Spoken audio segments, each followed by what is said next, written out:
Earl Stewart on Cars, a live talk show all about how to buy, lease, maintain, or repair your car without being ripped off by a car dealer. With me in the studio is Nancy Stewart, my wife, co-host, and a strong consumer advocate, especially for our female listeners. We also have Rick Kearney, an expert on how to keep your car running right. I dare you to ask a question that Rick can't answer about the mechanics or electronics of your car. Also with us is my son, Stu Stewart, our link to cyberspace through Facebook, YouTube, Twitter, and Periscope. Stu is also the Spy Master Director of our Mystery Shopping Report. He dispatches our secret shopper weekly to an unsuspecting South Florida dealership. And now, on with the show. Good morning, everybody. Your auto keep me from being ripped off by a car dealer team is assembled and ready to go on this beautiful morning here in South Florida. I can't believe it's January 31st? Good Lord. 30th. 30th, okay, yeah. I got a day ahead of myself. We're here to help you learn some things, maybe be entertained a little bit, and we encourage you to participate in the show. That's what live radio talk is all about. It's kind of fun to do. The adrenaline thing, all of us, as we come into the studio every morning, feel that little adrenaline rush, stage fright or whatever you want to call it. What's going to happen? Who's going to call? Who's not going to call? Am I going to have the right answers? It's fun, and we're totally natural here. We don't rehearse anything. I mean, we get prepared for the show, information-wise, but we expect you to call to keep us honest, to keep us on our toes. And we've got a whole lot of ways to come to call the show or contact the show. We sometimes bore our regular listeners with going over and over and over it again. But we got some new folks out there, and we're trying to grow. We're trying to get bigger. And in the past year, we have really made a quantum leap, I believe, at least geographically. I mean, we're coast to coast. We're overseas. We get a lot of calls from Midwest, the far west, of course, Florida, where we're based. But I'm really surprised at the broad interest in our show. You can call it on the old-fashioned telephone just by dialing 877-960-9960. As I say, some of you are going to get tired of hearing that number. Some of you have got it memorized, but a lot of folks are new. We just don't know how many we have out there. So if you're thinking about calling the show, you might want to write the number down in case you have a question later. We're on for 2 hours. We'll be here until 10 a.m. Eastern Standard Time. And as I say, that's South Florida time. 877-960-9960. I always give the text number out. That was a real innovation, a quantum leap forward when we got a text number many years ago. We've been doing this for close to 2 decades. And the text number is 772-497-6530. That's 772-497-6530. And you might want to write that down too. Now, we came up with something brand new about a year ago, maybe a year and a half, I'm not sure. It's a way to speak to us, talk to us, I should say, communicate with us anonymously. And that is youranonymousfeedback.com. Your, Y-O-U-R, anonymousfeedback.com. And you go on the website and you send us a message, a question, a comment, an insult, a threat, whatever you want to do. I mean, we love to hear what's on your mind. And sometimes people don't like to, share their privacy issues. I understand that. So if you want to maintain your total privacy and communicate with us, and that's become arguably our single most popular form of communication. Started out with hardly anybody responded, then people got the hang of it. Youranonymousfeedback.com. We cover, this isn't just all about buying cars. I've got a guy sitting to my right named Rick Kearney, been with me for a quarter century, that knows about everything there is to know about cars. Test me if you don't believe that. We're talking about, before the show, we have something called a new owners event. Full transparency, we have a car dealership, but this is not an infomercial. And every couple of months we invite all our owners in, new owners in, and Rick addresses the audience. And we have a contest that says Stump Rick.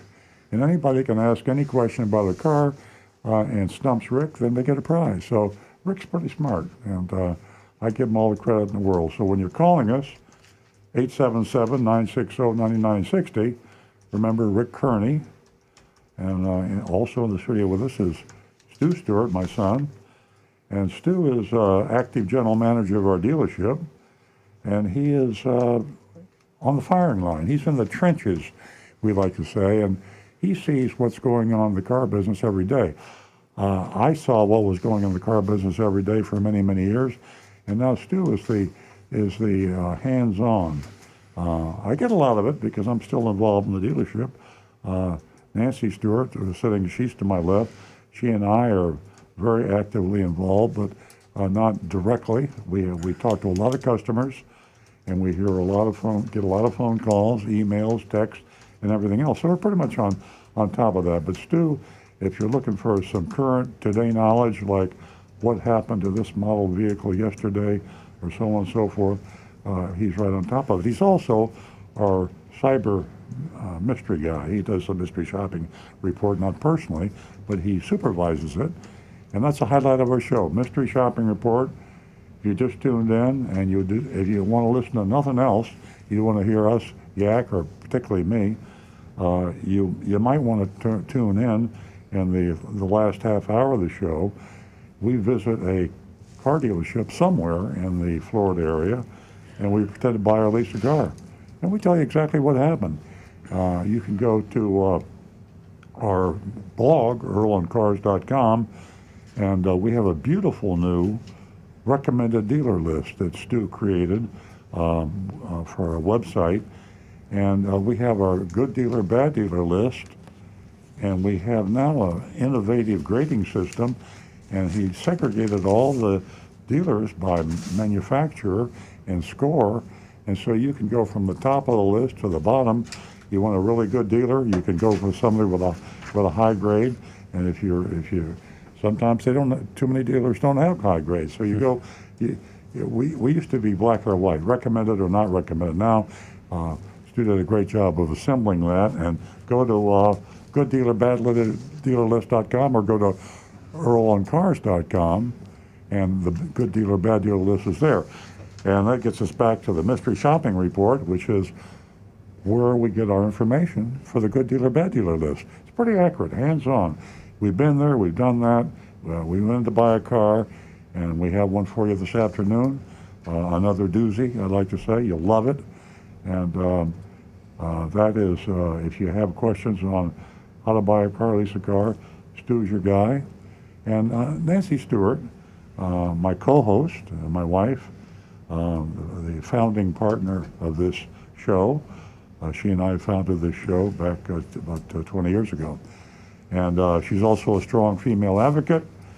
She constantly reminds everybody that half the people in this country are female, a little over half actually, and half of them are buying stuff. I don't mean just cars, but everything. They're consumers, and they're out there hands-on buying as many cars as men do. Used to be men bought more cars, now women are buying as many cars, and maybe servicing the cars, paying for the service. So she is here to try to build our female audience, and we try very hard to build a female audience. Maybe women are just smarter than men. I know a lot of them are, but we don't get as many calls we'd like to get from the ladies out there. And I'm going to turn the mic over to Nancy, who is going to give you a special offer that we have for you if you will just call the show, you female callers. Thank you. Good morning, everyone. I like your hat. Well, thank you.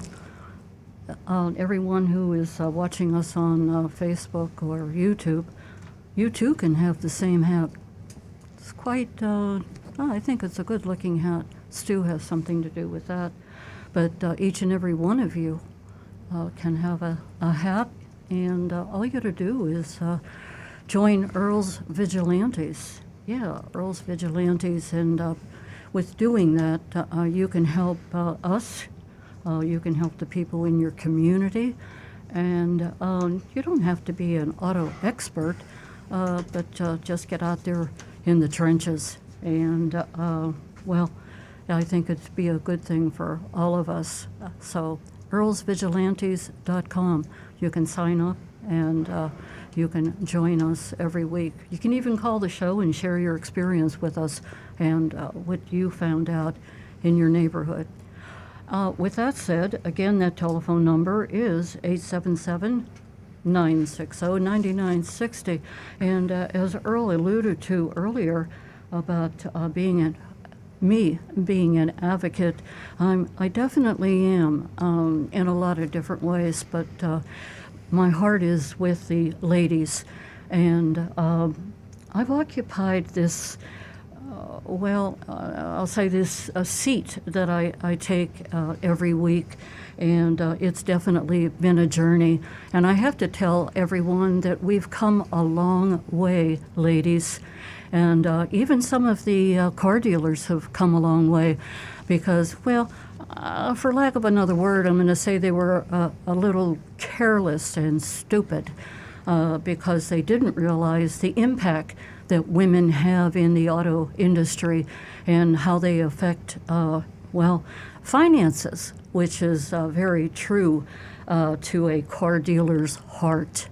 So some of them finally smartened up and realized that they had to respect women and see them as a serious buyer, or even serious when they get service, lease, purchase, whatever the deal is. They are respecting women a whole lot more, and that makes me happy. But this morning, ladies, you can win yourself $50. First two new lady callers, $50. And, just call and give us an idea of what you were part of this week. Did you take your car in for service? Did you purchase a car? Did you lease a car? Did you purchase a used car? So, we would love to hear from you and your experience, and there's so much to experience when you walk into a car dealership. So remember, $50 for the first two new lady callers. Now back to the recovering car dealer. Yeah, I want to apologize for massaging my microphone with my Lysol wipes. But be careful. Yeah, I thought a small critter had gotten into my headphone. Hey, excuse me, guys. We're going to go to the phones, and I'm going to thank John from Palm City for holding as long as he did. Good morning, John. Good morning. I want to talk about Nancy's power of women. I have today's headlines right in front of me.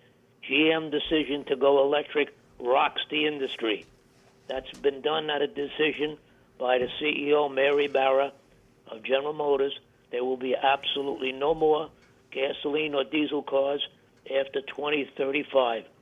She's vowing to sell only EV or zero-emission cars. Before then, no diesels, no gasoline.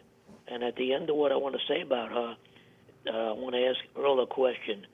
This is a very big decision for the industry, made by a female, incidentally, and I think it's a good decision. And General Motors are ready for preparing. They're building a plant in Ohio just to build batteries. They've already committed $27 billion by 2025 to build 30 all-model EV vehicles. Now, they have made mistakes in the past.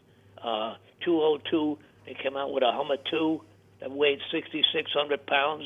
It only got 10 miles per gallon. It was twice the weight of a Honda Accord. It was 6,600 pounds.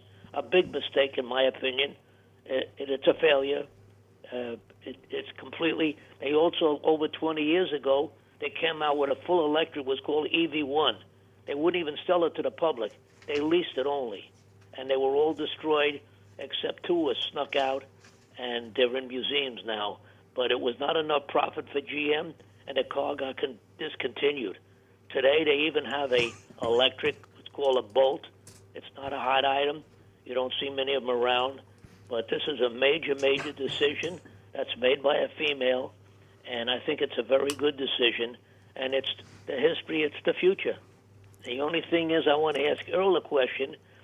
I see gasoline, and everybody does, raising tremendously. In California, my brother-in-law tells me he travels, he's a trucker, and it's just below $4 a gallon for 87 octane. Now, what I see going on, I look on the roads, and like 1 out of 3 vehicles are SUVs.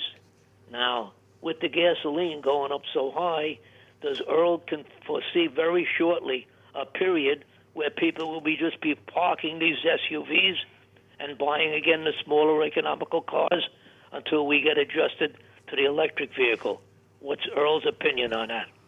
John, that's a very interesting question. To be honest with you, I haven't given it a lot of thought, but it is a good question. I didn't know that gasoline was up to $4 in California, and I gotta believe it's a short-term issue. I think what we're seeing is a spike based on short-term supply and demand. The demand overall, nationwide, worldwide for oil, is way, way down, and people see the handwriting on the wall, like Mary Barra, in the future. But the short run is hard to predict, like the stock market. I mean, the GM stock just hit a new high the other day. They've been a terrible stock for a long time. A lot of people are predicting they're going to go out of business. And Mary Barra is doing what she's doing, and I'm not taking anything away from her because she has to. It's a matter of survival. All the manufacturers, including, and not just the car manufacturers, but a lot of the software people out there are all targeting the same thing. The Googles and the Apple's going to come up with a car now. So when you're high tech, a mega buck, capitalized huge corporations worldwide decide they're going to build an electric car, and you're General Motors, and you've already been in bankruptcy not too long ago, and you're back out again. She's really got a lot of motivation to come up with an all-electric fleet in 2035. She will do that if they can survive. And I say the same thing for Ford and Chrysler, Toyota, Honda, all the manufacturers. We got just too many manufacturers, and we have a lot of them that are fragile. I don't think that Chrysler Fiat will be in business in 10 years. That's my opinion. How can you possibly have enough demand to support what we're seeing happening when they don't have? You're not going to have a lot of people survive. Look at Tesla. I bet against Tesla, John. I bet you bet against Tesla, and yet Tesla continued to rock, and now they're worth more than all the other car manufacturers put together. Now they're the heroes. They saw the promised land, and now they're heroes. So I'm a lousy predictor. I just don't know what's going to happen. It's going to be fun watching, though, and I salute Mary Barra for, sometimes it's easy just to maintain the status quo, squeeze out a few bucks profit, but she's going for the goal, all electric, and I wish her the best. I agree with you 100%.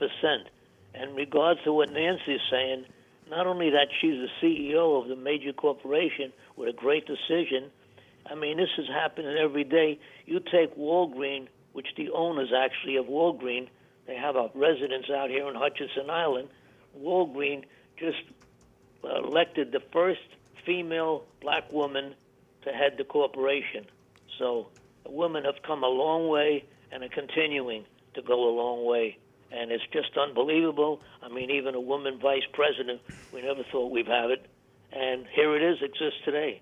So it's a great decision, in my opinion, and it's going to put GM way ahead of the others, but they're going to catch up, and Volkswagen and all, this stimulates them, this decision, to get going on their electric vehicles.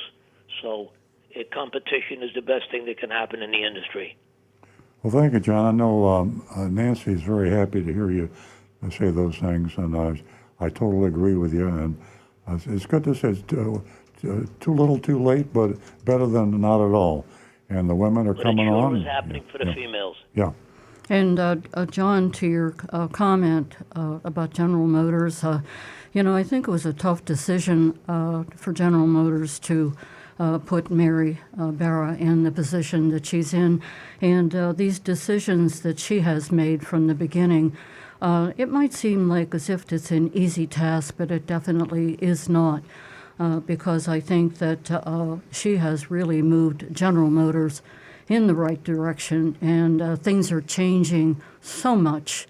And we'll talk about the electric cars and, the planet and how we're trying to save the planet and how everything, everything is moving in the right direction, but not everyone is on board with that. So when she makes these decisions, I'm sure she gets some flack from some people. So my hat is off to her. And General Motors, they had their thinking cap on when they decided to choose her because she's powerful, aggressive, and she's very educated. And she's going to change everything for General Motors. Thanks, John. Absolutely, I agree with you. Thank you so much for the phone call. We enjoy talking to you. Look forward to sharing the mystery shopping report with you this morning. Okay, I'll listen carefully. Thank you. Thank you. 877-960-9960, or you can text us 772-497-6530. Don't forget, ladies, $50 for the first 2 new lady callers. Do you have anything to share with us as far as, how about dealer fees? Which ones are legitimate? And anything at all. How'd your service go? How do you feel about our show? 877-960-9960. Now back to the recovering car dealer. Let's go to our messengers here. We got a YouTube over Rick can talk about. Yeah. Negan1 is asking, I would like to know how trading in a car saves you money on sales tax in simple terms. Or should I say how it benefits towards sales tax? I'm not sure I understand it all. Stu? It's I guess if you're not in the business, it's kind of weird. But when you're trading in a car, basically that's like cash, the equivalent of cash. You're only paying the sales tax on the difference of the purchase between the price you're paying and the trade value you're giving. You've already paid sales tax on the first car, and I don't know if there's anything more technical than that. It might be one of those things that's just the way it is, but do you know the origin of that? I mean, I think the logic is you've already paid sales tax on the first vehicle, and you're only paying tax on the difference. Well, it's a good law. I mean, Yeah. they're few and far between sometimes, but it's a law that some states have, some states don't. And it varies. I wonder if the car dealer lobby had anything to do with that. Yeah, it could be. And it's a good thing to keep in mind when you're buying a car because your trade-in has 2 values, the appraisal value and the sales tax it saves you. And if you go out and sell your car yourself, that can be a great idea if you get more money than the dealer would allow you. But in Florida, for example, we have a 6% sales tax. So if you have a $10,000 trade-in value, you're losing $600 in value if you sell it outside the dealership. And that's the reason it's good to get a bid from another person that will buy it and then tell the dealer if they can match it, you'll trade it in because then you get the bonus of the 6% savings. Okay.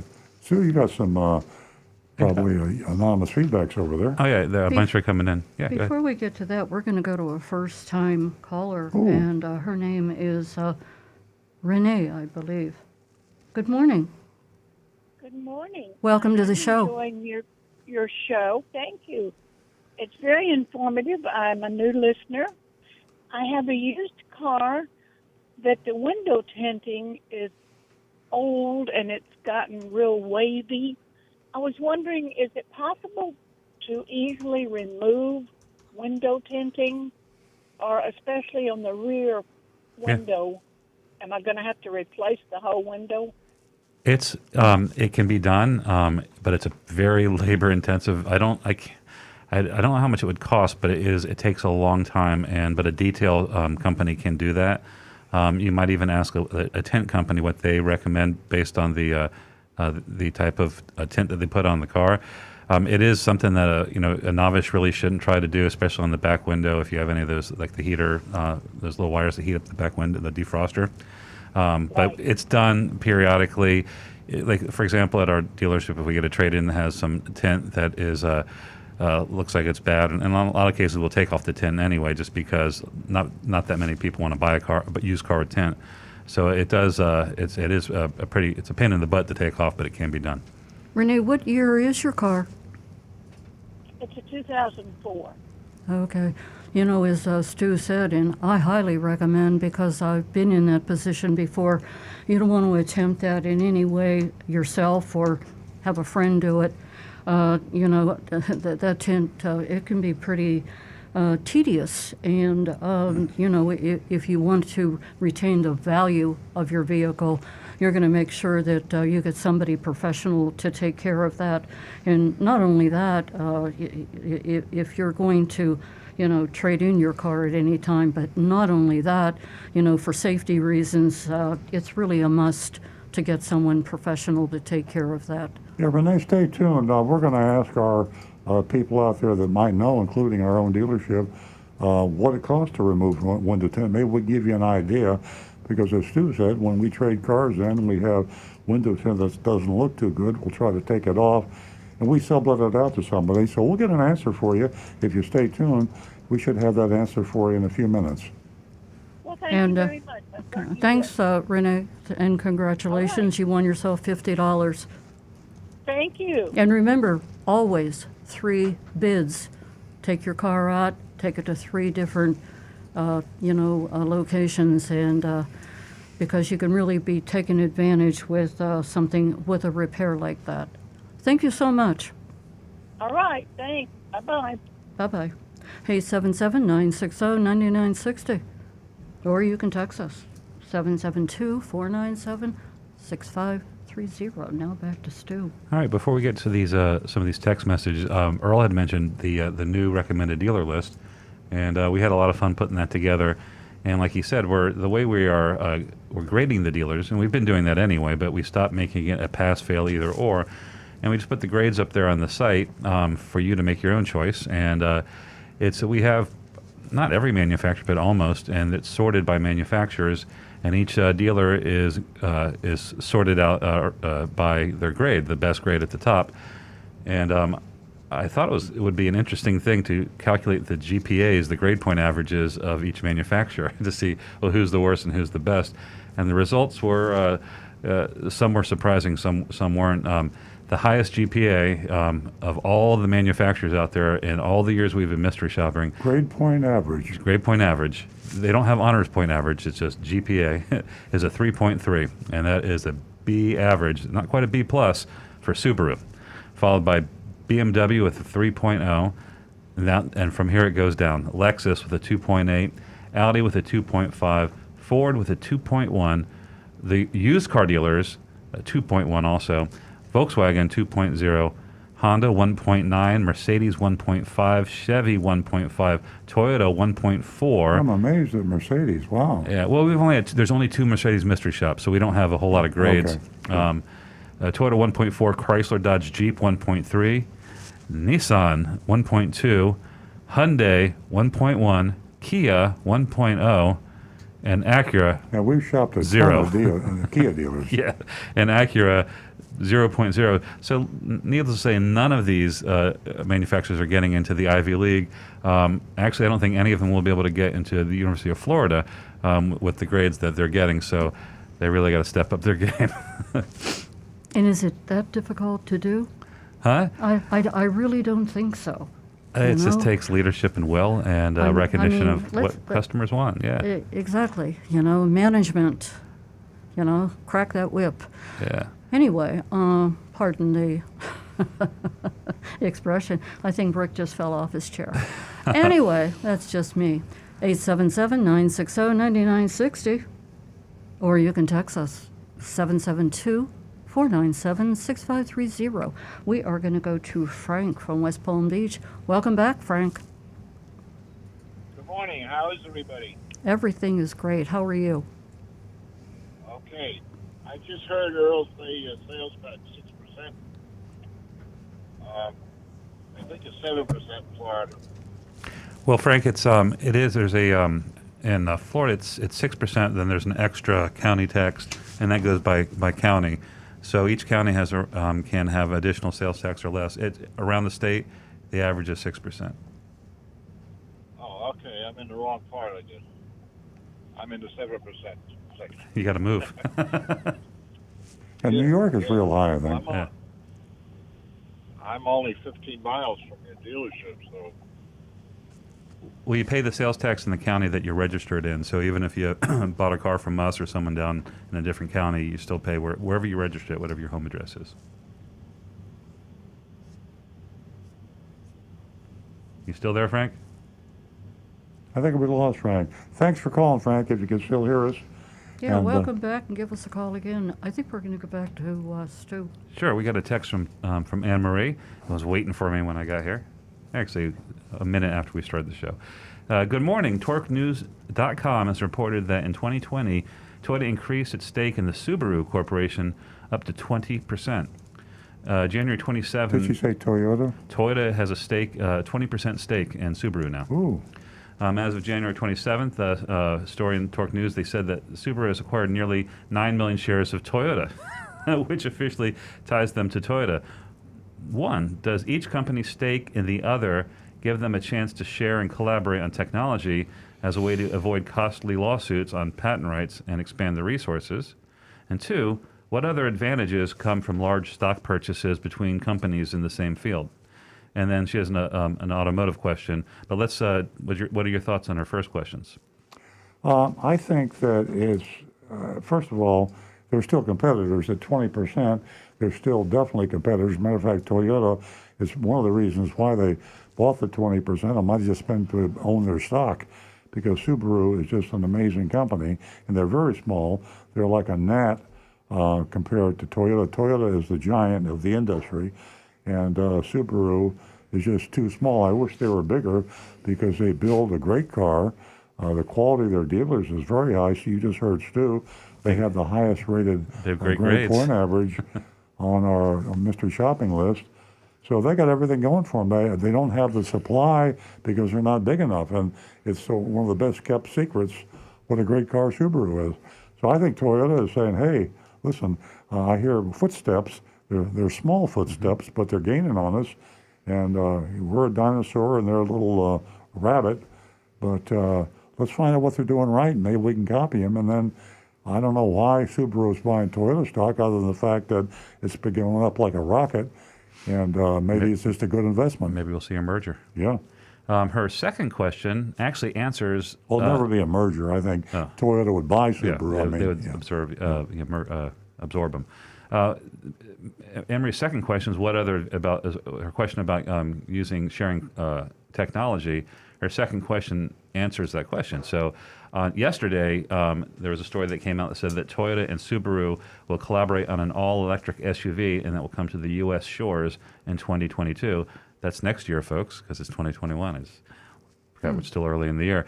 It's going to be about the same size as the Subaru Forester, and customers in Europe won't see the new Subaru Electric until 2025. If the story is accurate, the U.S. will get an all-electric Subaru in 2022. When will we see an all-electric Toyota?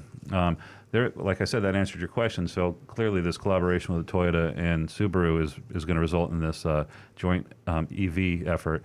And I think we talked about it last week on the show. Toyota is developing EVs, but just not for the United States right now. So they're focusing on markets which have stronger requirements for emissions, like China and Europe. But there is this year, I think there is a small SUV, all EV vehicle that's going to be released in Europe this year.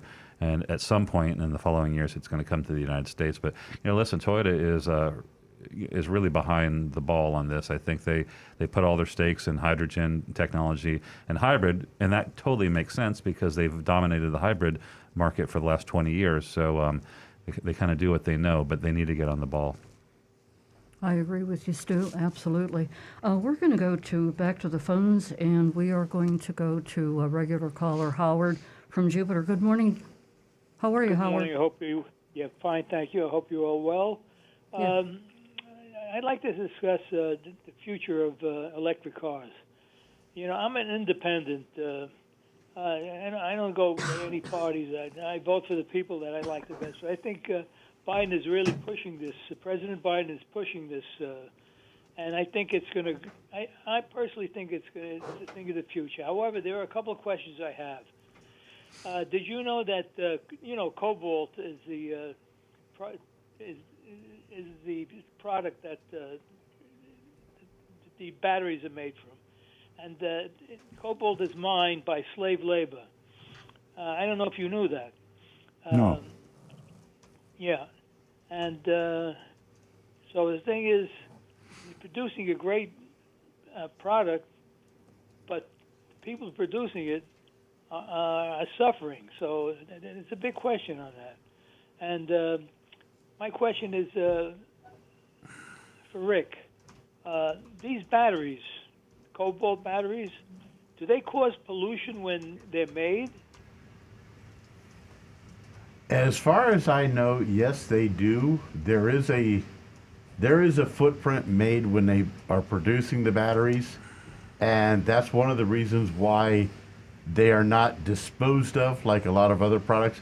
They're completely recycled when they reach the end of their lifespan in a car. I know Toyota, for all of our nickel metal hydride batteries, and especially the new lithium batteries that we have in some of our hybrids, every one of those are going back to Toyota as fast as they can get them.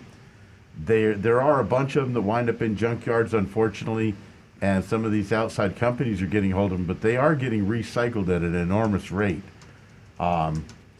Unfortunately, the world is what it is, so it's hard really to control what happens in other countries, what they're doing to produce their natural resources that they then sell to these companies.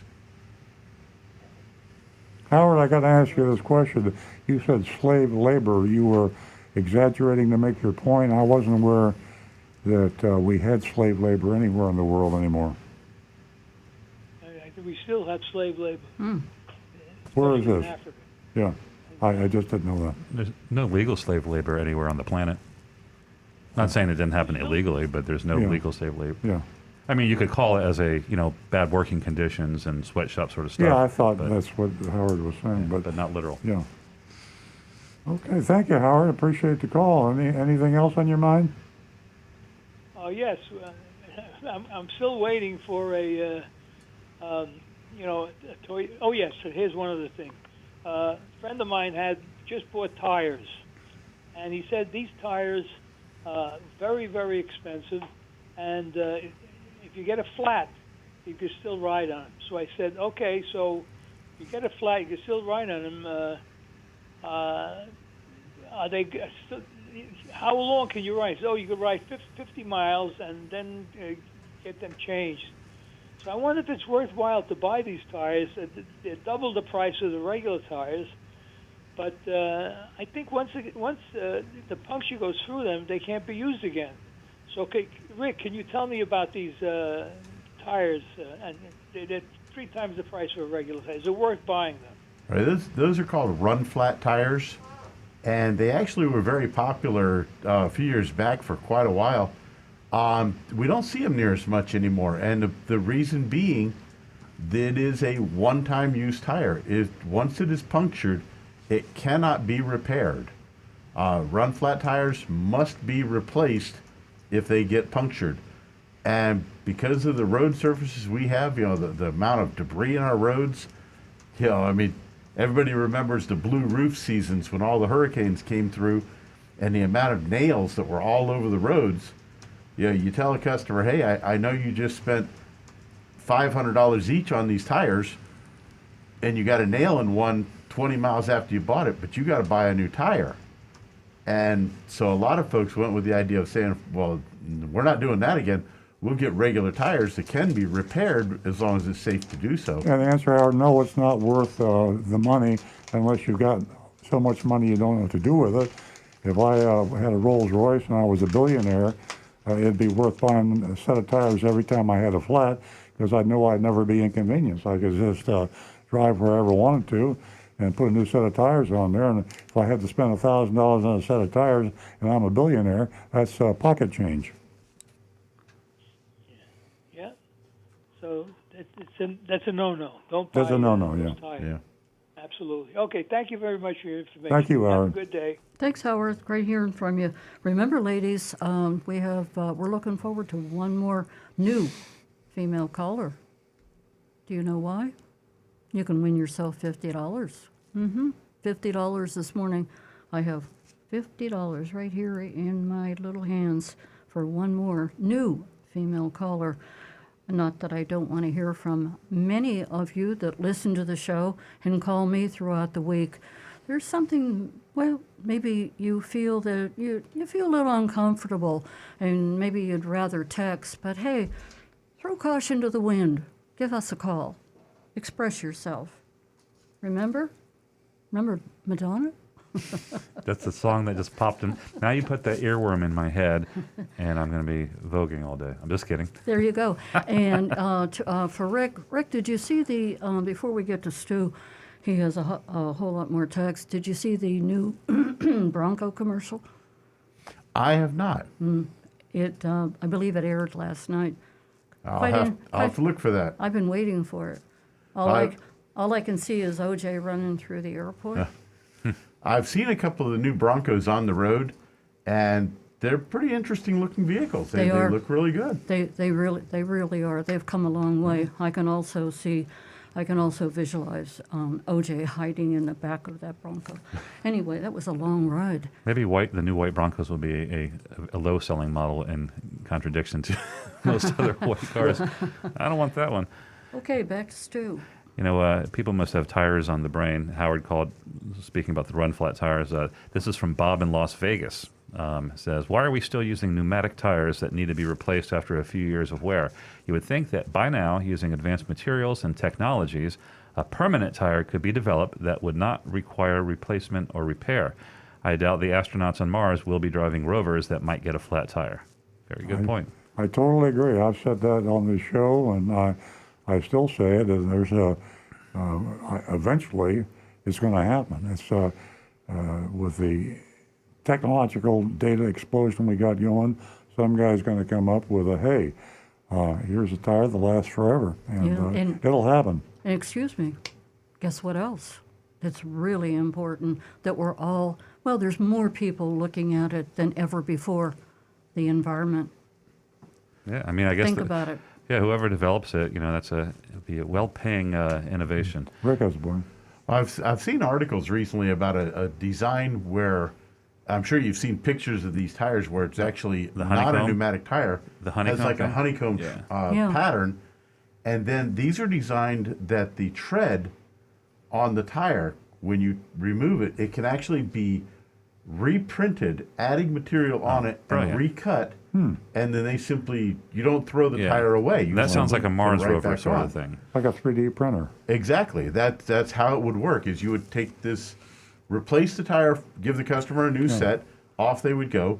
Then you would take the original one and it would be recycled by simply adding more material, cutting new tread on it, and boom, it's back in business again. We're living in a with very world little where if you waste. can imagine it, it's true, and we do this every day. One of my favorite things to do now is think of something I need and not even know that it exists, and then go to Amazon and find out a product has been invented and available I didn't even know existed. So things are happening at warp speed today, and the tires are the same way. Yeah, it's like when your pants started falling down because you're losing so much weight. I wish somebody could hold these up, and you went on Amazon and you found these things called suspenders. Sorry. Speaking of tires, last week, and this wasn't tires, but Firestone, that was my segue. We referred somebody to Firestone. And Sandy on Facebook commented, says, I just wanted to tell you that she had a wonderful experience at Firestone in North Palm Beach on US 1. She needed regular service and back brakes and rotors. Thanks for the great referral. Sean was very professional. Happy to oblige. Well, boy, I love it when we get a positive report. People are always looking. I mean, tire dealers are almost as bad as car dealers. And you go into a tire store, and they're out there. Everybody's on commission, like at car dealerships. And you go to buy a set of tires, and like the 2, you get 1 free, or buy 3, you get 1 free, or they give you a ridiculously low price. And you come in there, and they got a string of add-ons. We call them dealer fees and hidden fees in the car business. now they're hidden tire fees, and you're paying for road hazard insurance. You're paying for mounting and balancing, and I'm leaving off a whole bunch of stuff. The things.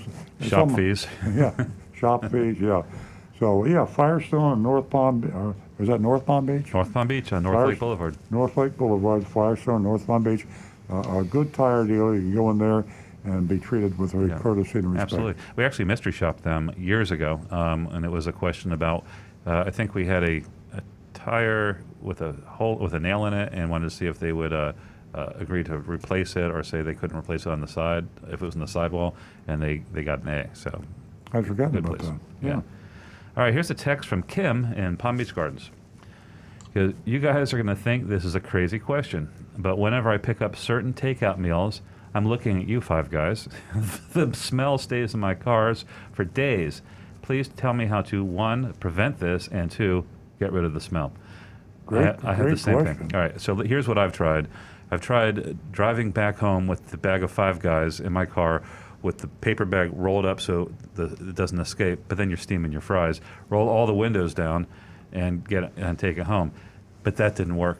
So I'm waiting to hear from Rick or anybody else who can tell me how to do this. Put it in the trunk. I did that too, and the trunk, it permeated the whole car. It didn't work. It will, yeah. Mm-hmm. My suggestion on that, the best idea I would have, is one of those large thermo bags that actually seal. Yeah. Granted, you're going to steam your fries a little bit, but no offense, Or Five a Guys cooler. fries are soggy anyways. A small cooler. Yeah. Yeah. But But the something, steam is going to build up. Airtight. you need something that actually seals. Like, Playmate coolers, when they close the top, they don't seal very well. There's a lot of air gaps there. You need something that'll seal it over so that it's airtight and you're good. All right, That's a great question. I'm going to isn't say it? something very dangerous on the air, but I am almost 100% sure that my wife is not listening. The best way I get to keep the smell out of my car is to convince my wife to go pick it up in her car. Or just use her car. Or just hand the bag out the window when you drive home. All right, let's move along. It's funny, whenever I purchase my green smoothies and put it in the car, my car smells It smells good. divine. I think what Nancy is getting at is if you don't want your car to stink, don't eat that unhealthy, terrible garbage. Well, Bud's Fried Chicken, that is the best fried chicken on the planet, and not to mention their fish sandwiches. And you go in there and you get a takeout. By the time you get home, you smell like a restaurant, and the car smells like that until it finally goes away naturally. And what's the name of the restaurant? Bud's. Bud's Fried Chicken on North Lake Boulevard. They are the best. Oh, wow. You never, ever leave Bud's. You eat that fantastic food right there. Oh, man. Forget the car. Last thing on Five Guys, though. It's like me and my brothers, we always try to eat healthy, and we shame each other when we find out that we have breaking bad and eaten garbage food. You can never get away with it. If my brother Josh gets in the car, he'll go, I see you broke bad last night. I'm like, okay. You see? That's what happens. And even, just because you're in the restaurant and you finish that food immediately, it still has a penetration that gets your mind working, and you wonder, oh my goodness, what's happened to the inside of my stomach? Anyway, All right, folks, I you're listening to digress. Earl on Burgers, and okay. Rick, you got any messages over there? I've got about 4 of them going right now. Okay, let's see here. First one we had, Rico says, good morning. I'm wondering about dealer quotas. Do all dealers face the same numbers from the manufacturer? And could you please give examples of the number of cars that need to be sold in each bracket? Rico, it depends on the market, and it depends on the dealer and the franchise. And their forecast and everything. They all have forecasts. So if you have a market assignment, if you're in New York City, it's a huge one. If you're in Paducah, Kentucky, it's a small one. If you're selling Nissans, it's a smaller one. If you're selling Toyotas, it's a higher one. But it's competitive within your brand, and it's very serious. And if you don't achieve that, potentially the manufacturer can cancel you as a dealer. And this is one of the reasons Nancy and I were talking about in the car this morning as we came to the show, why Nissan dealerships seem to treat their customers so badly. And we blame the manufacturer to a large extent because they put undue pressure on their dealers to perform. And they don't support the dealers. The dealers rank them last in the dealer attitude survey, by the National Automobile Dealers Association. And so, you just absolutely, if you don't hit your quota, as you say, Rico, 75% for Toyota, I don't know what it is for other dealers, they'll cancel you as a dealer. So huge pressure. That's right. And to give you an idea of like the range of these objectives or these quotas, in South Florida, it ranges from 634 is the highest quota this month, and it changes month by month, and the lowest is 19. So it's a huge range depending on the size of the And dealership. that's per month. Sales That's per per month. month, exactly. New vehicles per month. That's Key West Toyota, by the way. It's only required to sell 19 cars this And month. Hollywood there- Toyota there- is 634. Yep. There's a whole lot of people that don't think about these quotas and the pressure that these dealerships are under in order to meet that quota. And guess what? They'll do anything to And- sell a car. there's big bucks, will too, if you take exceed it. no prisoners. We talked about stair-step incentives on this on the show a lot, and there's big bucks for hitting it and exceeding it. So they're, like Nancy says, there's a whole lot of motivation, one, not to fail, and two, to get rich. What's the last thing you do at the dealership before you go home, Stu? Take a shower? The last thing I'm you not did at the sorry. I'm dealership? sorry, not you. You text me how many new cars we Oh sold. yeah, exactly. And so then what do I say to Nancy? I say, Nancy, we sold 14 cars today, and that makes me happy. When Stu says we sold 6 cars, I'm very depressed. So there is intense competition and pressure on all car dealers to sell their quotas. Yeah. Great question, Rico. Yeah, definitely. There's a whole lot of pressure and competition at 1215 North Federal Highway number 2. Okay, Rico. Okay, we got- guys, we're going to go back to the phones and we're going to go to the road runner, Steve. And he's calling us from Boynton. Good morning, Good Steve. morning, everybody. Hey! Hey, how you doing? Good. Okay, I like that talk about the car smells. My favorite car smell when I was in New York was the car smell of White Castle hamburgers. Oh yeah. Look at, Sliders. look at. Now, the trick that I used to do is, if anything else smelled in the car, I would get a pot, and I get incense that are in shape of a pyramid, Yes. and I would light the incense in the car, but stay with the car. Yeah. While you put it in the pot. Hey, Steve, and how you long can ago get was all those this? different- What? How long ago was this? You're talking about incense that are like a pyramid? What? How long ago was Well, this? it's like Walmart has these little incense that are shaped like they're cone incense. Yeah, I know Yeah. what they look. I know what they look like. We're talking about the Okay. 60s and 70s. You said A lot pot? of people used to use Well, those, but that's they where used them that for trick different came reasons. From the hippies. So he smoked some pot and then he burned some There you incense. go. Well, make sure you put that little I wasn't cone on in a camera, pot was I? And light it, and just let the smell take the odor out of a car. Right. You can get all those flavors: lavender, Right. vanilla, now, and Oh everything yeah, else. yeah. I used to buy them by the case. Oh, you must have been a party girl. What, White Castle or the incense? But that's an old hippie trick. Here we go. Since I'm an old guy, I'm 68, so I remember stuff like that. Yeah, well, I'm 'Cause I read 78, it in Steve. a car magazine one time. Yeah, I remember a whole lot more than you. But White Castle was my favorite smell. I don't care how long it stayed in the car. I'm lucky to be alive. Steve, it's great hearing from you. Okay, it was good. Keep up the good work. Thank you. Thank you so much. Bye-bye. You know, Give us a call at 877-960-9960, or you can text us at 772-497-6530. Remember, ladies, $50. I have it right here. One more new female caller. Now back to Stu. Kim in Palm Beach Gardens, who sent the text about the 5 guys, I think hit a nerve. So we had Steve.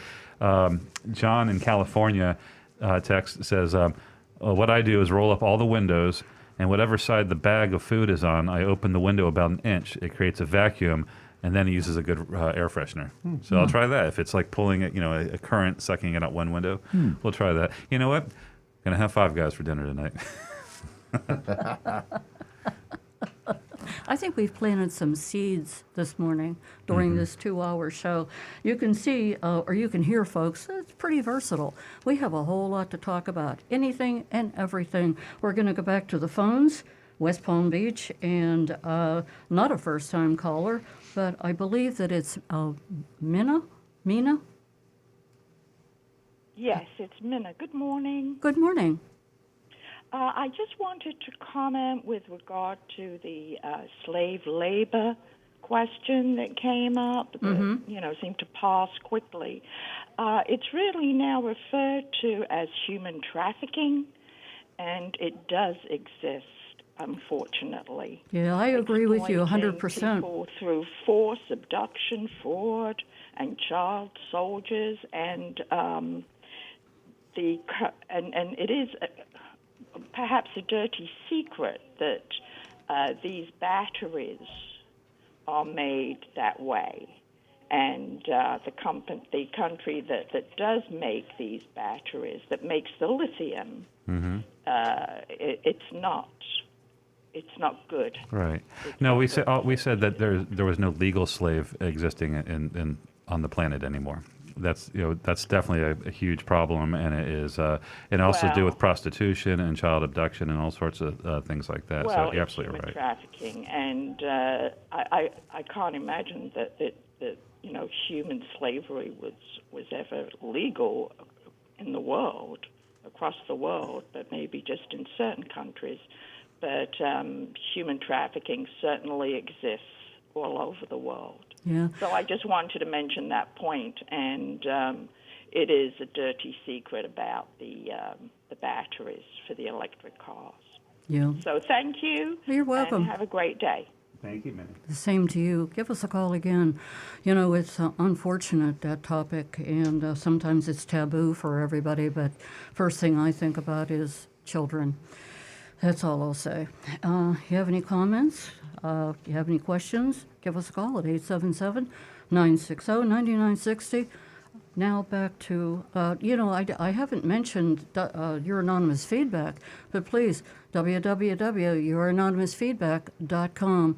And don't forget about Earl's Vigilantes. You can see him and his hat this morning, and you too can have a hat just like that. Now back to Rick, I believe.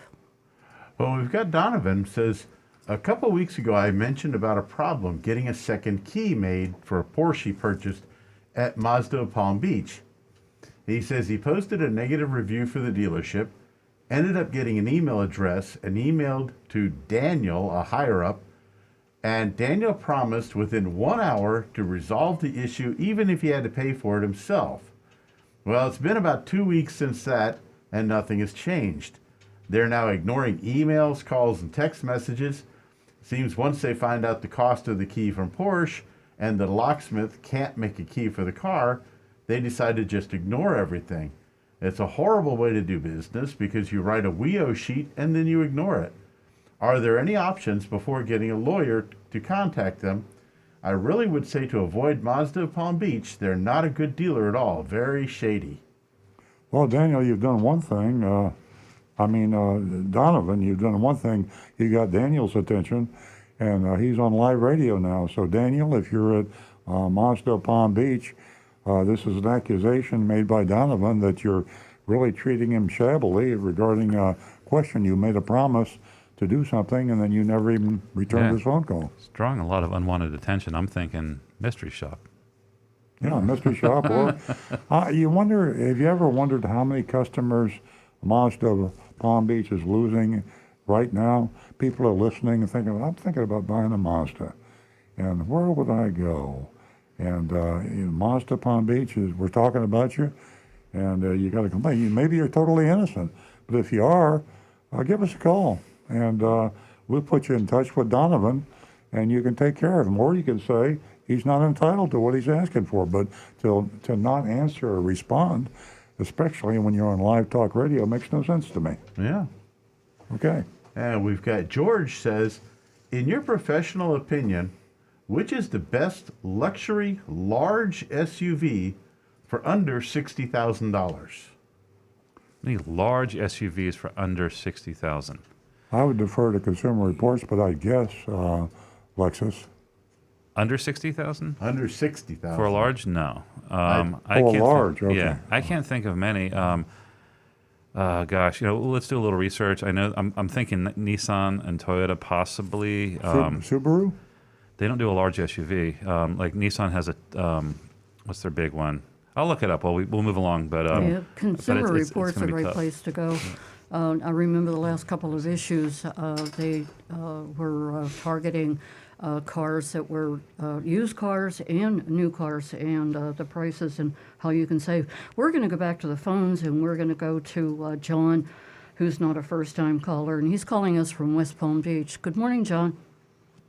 Hey, good morning. Good morning. What can we do for you? I'm also, it's what I can do for a previous caller from last week that was looking for a trailer hitch. I'm just calling. I wasn't able to get through last week, and he was saying about the dealership and getting a trailer hitch for his car and that. And I found that the one place, and I don't know if this guy was answered or not, or if you were able to help him out, because I had to hang. The show had ended, but U-Haul does a great job in installing and selling trailer hitches. And we think of U-Haul as being just a place where you rent a trailer. Well, they're also trailer hitch specialists, and that's the place to go. They know their business, and the installers, they know what they're doing. I don't work for U-Haul, but I found that for trailer hitches and that, and trailer accessories like bike racks, they've got them all there. That's a great resource. Very much so. Everything from the trailer hitch to the light kits, and they also, they ask you, well, what's the trailer hitch for? And then they tell you whether or not your car, is going to be able to handle it. The weight, on the side of the door and all that. Whether it's class 2 or class 3, so they know what they're doing. Right. That's a great resource for us. Yeah, thank you. You're welcome. Thank you. Thank you. That's it. Thank you. Thank you so much, John. Do you have any questions? Okay, John's gone. This is why we love our callers, our listeners, our texters, everybody. I can't express to you how important it is that you are so important to the show, extremely important, and we appreciate your company every single Saturday morning, and also the communication that we have with you throughout the week. And I just want to take a moment, all of us want to take a moment and thank everyone. Give us a call toll free at 877-960-9960. And remember, www.youranonymousfeedback.com. And you can also text us at 772-497-6530. We have a fantastic mystery shopping report coming up the last half hour of the show. And it's another Nissan. So stay tuned for that. And now I believe we are going to go back to Rick. I think I see his little sign down there. Yeah, I got just a couple more here.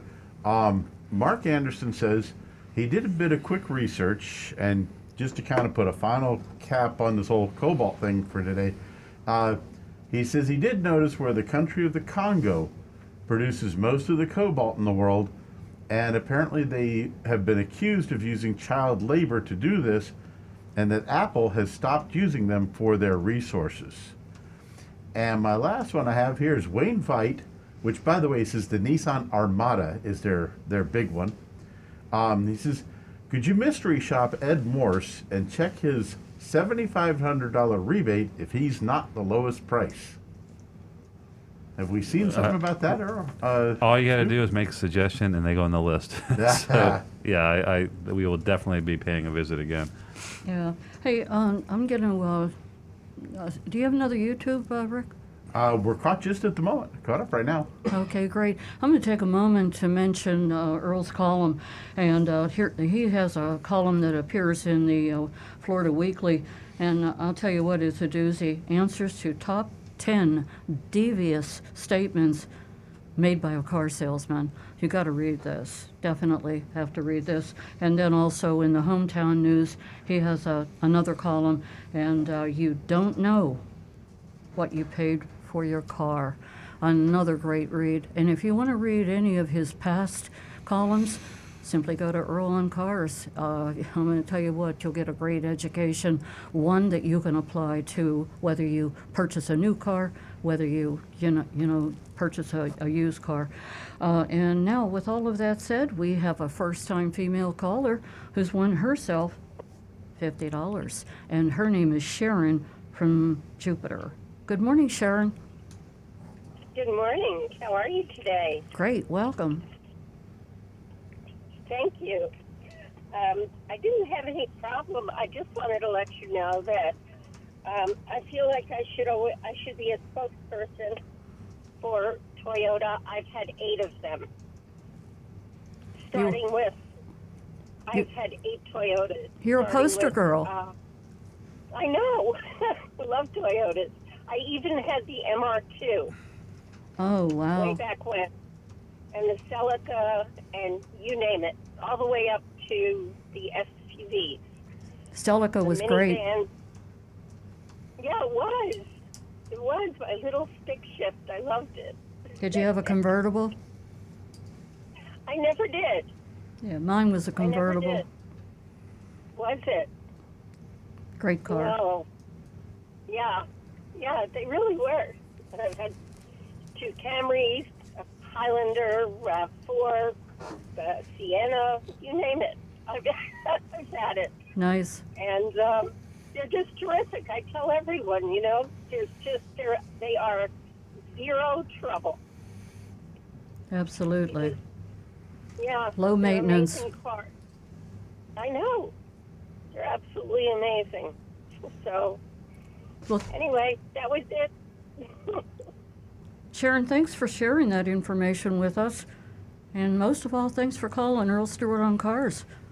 Congratulations. Yeah, I appreciate it. I love the show. I listen to it every Saturday, and I just really enjoy it. It's just such good information. It definitely is. Share that with your girl club, and we look forward to maybe hearing from your friends. I did. That's funny. I did a coffee this week. I told everyone, and I said I would get the phone number so that they could call. Thank you. And anyway, have a wonderful day. Thank you. Have a great weekend. Nice hearing from you. I think we're going to go to Stu. Sure. We got another text from John in California. It's a very great question, because last week we found out that Ford finally acquiesced and recalled a lot of Takata cars. John says, good morning to all. Love the show on YouTube. My question is, are we all safe from Takata airbags on any of the new cars being manufactured now? And I believe that is the case. I don't think any of the defective ones have been made for a couple of years or a year or so. So I think we're safe from that. But we're not safe from the ones that are still out there. And the good news is you haven't heard a Takata mystery shop in a long time, because I can't find any Takata airbags, and I look every week. I will start looking at Fords, because that was announced, so we can start seeing if we can identify some of those and make sure that the used car dealers out there, or the new car dealers, anybody selling one of those, are at the very least giving a good disclosure. I mean, we know that they're not going to refuse to sell it. We give up that crusade. But hopefully, at least they point out and recognize it, that it is a serious danger that can cause death. Addressing John's concern, one of the problems is that Takata went bankrupt a few years ago, and they're out of business now. So there's no such thing as a Takata airbag anymore. But there are a lot of manufacturers out there that are suspect because they're using other methods that are considered dangerous. And the whole idea of the accelerant in the cartridge that blows up your airbag, that inflates your airbag, I should say, there's a lot of concern from other manufacturers who are doing a Takata-like thing, and the accelerant is very, very important. And there's a lot of news on that, a lot of concern. But as I say, we are safe from Takata airbags, but not safe from dangerous airbags. Mm-hmm. Rick? One thing to be aware of also is, even if your car has had a recall on a Takata airbag, and has been in and had that recall covered, double check your VIN number on ismycarrecall.com and with the NHTSA, because what they're having to do in a lot of cases is they're not putting in a redesigned new airbag that doesn't have that same old propellant. Because of the trials of trying to get those, they're actually replacing them with the original style airbag, but it's simply a brand new one. So it's resetting the timer on that time bomb. So basically, you're replacing it with what the manufacturers are calling like for like. So they're kind of hedging their bets. They're hoping that eventually all these old cars with the old Takata airbags will wind up in the junkyards and will be phased out and they're gone. And you can ask the seller of the car, are you sure this isn't a Takata airbag? He'll say, I can assure you this is not a Takata airbag because there's no more Takata airbags. Yeah, and they may think that it's been corrected, but run that VIN number. Double check it because there may be a new campaign, and we see this. The cars that we have already put airbag inflators in once, twice, the third time, suddenly there's another campaign and we're putting more of them in and they're being relisted. That's great information. So always run those VIN numbers. Yeah, definitely run that VIN number. Just when you thought the Takata topic just blew away, just was, not talked about anymore. It's out there. It's real. We are going to go to Doug from Boca, and Doug's been with us before. Good morning, Doug.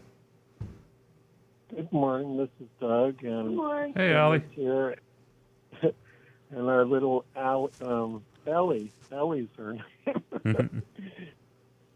So my friend, he's from Boca, but he lives in China. And the other night he said, "Come on, get on with me. I'm going to go through Hong Kong and downtown China, and because they're going to be having the New Year thing and all that." And so he took me through the city, and the thing that I was interested about is most of the cars there now are electric, including his. So he said that 90% of the cars are electric, and he said some are so good that they're rivaling the Tesla, and they have a bigger range, and they're just as luxurious. They're cheaper, and but for some reason they're not, because of the tariff, obviously, they're not able to export them to the United States, is what he said. And want to know if you knew anything about those cars.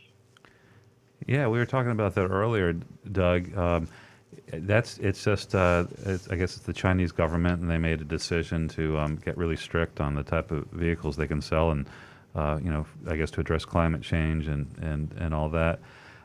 They actually, there's a lot of, I think there's Chinese-made electric vehicles. I'm not sure the names of the manufacturers out there, but I was reading some of the same stuff that you just mentioned, that they're a pretty good quality, and but you're right, they're not getting exported, certainly not to the United States. No, but it was interesting because he's from Boca Raton, and he kept me on for like an hour. It was really fun watching that because he was by a resort that was like right on the ocean, or it was unbelievable. So you say he was in Hong Kong? Is that where he saw the electric cars? He says actually all of China now is electric cars, but yeah, he was near Hong Kong because they're having the New Year's thing, and I think it's the year of the year of the monkey. I don't know. I'm just guessing. It's the year of the cat. There you go. I like that song, by the way. That's right. Well, it's good to hear from you guys. Yeah. So Ellie does watch the computer, so we're going to get her watching the sunrise one day, and then she'll take over where Ollie left off. Oh, thank you, Doug. That's great. That'd be a nice replacement, Doug. Thank you so much for the call. And she is a silver Bengal. Ooh, beautiful. She was a rescue, and she's absolutely gorgeous. She looks like a leopard. Send us a picture. Okay, we will. All right. You guys have a great day. You too. Thanks, for taking Doug. my call. Awesome. Okay. Thank you. Thank you. 877-960-9960. Or you can text us. 772-497-6530. We're going to go to Rick. Well, I just wanted to mention we're actually right towards the end of the Year of the Rat. Are we? Okay. Hey, that'll make Ellie happy. Little snack. All right, let's get some anonymous feedback. We haven't heard any from that yet. All right, this one's for you, Earl. Back when you were bad, were you ever threatened by disgruntled customers or employees? Actually, yes. I was chased up the stairs and locked myself in the office, and I had to dial 911, and the police came and rescued me. Do you remember an old story back when we were eating at a delicatessen, a deli down in West Palm Beach, and I had forgot to give you a message that somebody had called when you were out to dinner the night before? That they were going to kill me? I had totally... So every Saturday night, my folks went out to dinner, and we had a babysitter. And apparently somebody called, I answered the phone and said, I'm going to kill your dad. And fell asleep. And Stu forgot to tell I me forgot to until the tell next you. day, yeah. It wasn't until lunch the following day. I said, somebody called for you, said they're going to kill you. And the stare that you gave me, I will never forget that. Yeah. It all worked out well. You're still here. You made it to 80. Yeah. Next, anonymous feedback. What was your favorite car movie? Used cars. Used cars? I think when I read the question, I'm thinking, well, how many were there? There's used cars, and then there was Cadillac Man. Yeah, Cadillac Man, yeah. And I thought, well, that also applies to things like. So I'm going to say my favorite car movie was Cannonball Run. Oh yeah, yeah. It wasn't about selling cars; it was about racing them across the country. But hey, How about Bueller's Day Off? Ferris Bueller's Day Off. Oh yeah. Yeah. What Turn kind of that car was that? odometer back. Next anonymous feedback says, what's with all the glossy piano black trim in the new models? It's a magnet for fingerprints, dust, and scratches, a deal breaker for me. You know, and I couldn't agree with you more. It looks nice the day you get the car. Within a couple of days, it is a mess. But I don't know. It's just a trend. You know, different trends come and go in car interiors, and that leads us as a nice segue to the next anonymous feedback. It says, where have all the cloth seats gone? They seem to be getting replaced with vinyl, otherwise known as fake leather. They still do have cloth seats, and typically on the starting and mid-grade models, that is what you get. But in contrast to the problems you get with glossy trim, I think that these artificial leather seats are, in my opinion, much better than cloth. They're easier to clean, and they tend to look better. They don't wear as quickly as Don't as smell cloth. as good though. I don't know. I think it all smells pretty toxic to me. Nothing like fresh Corinthian leather. Yeah, but the cows didn't like that. Okay, this is for Rick, and this is a total card geek question. Not calling the poster a geek, but Rick's a geek. Can you do a quick list of the negatives? Sorry, Rick, you are. So am I. I am. I admit it. You're a nerd. I'm a nerd. Can you do a quick list of the negatives of turbos on four-cylinder engines versus naturally aspirated V6 engines? Actually, the negatives are starting to go away. One of the biggest issues with turbos was they didn't have a lot of longevity. Turbos would wear out very fast because the turbocharger was spinning so quick. Now, for those that aren't really aware of what a turbo actually is, this is actually a device that is run by the exhaust of the car, and it spins basically fan blades to take the fresh air from the engine and suck it, or fresh air from outside, and suck it and force it into the engine to give more power. Turbocharged engines produce more power than a normal aspirated engine. And in the past, turbocharged was kind of great for a younger car, but once that turbo started getting older, they'd break down pretty quick. Now, however, turbochargers are actually getting a lot better longevity. The quality has come way up, and they're actually able to take a four-cylinder engine and produce more power than a V6. So what you're actually going to see now, and as time goes by very quickly here in the U.S., the last of the gasoline engines, we're going to be switching from V8s and V6s down to turbocharged four cylinders because they're more fuel efficient, They can produce as much power and get the job done, but they also produce less emissions because it can burn more completely. Okay. So Why aren't there- you're why actually going to aren't see there better any- quality, I think. Why aren't there any engines out there or cars designed to take advantage of the moving air over the car? In other words, they used to have the scoops, and I think they were Ramjets and all that. Yeah. things like that. Why can't, when you're on the highway doing 80 miles an hour, why can't they use the huge force of that wind to give? A great question. I wish I knew more of why they, and especially one of my biggest questions is why they have the air intakes usually set so low, close to the ground, down in the grill, especially here in Florida where we get so much rain.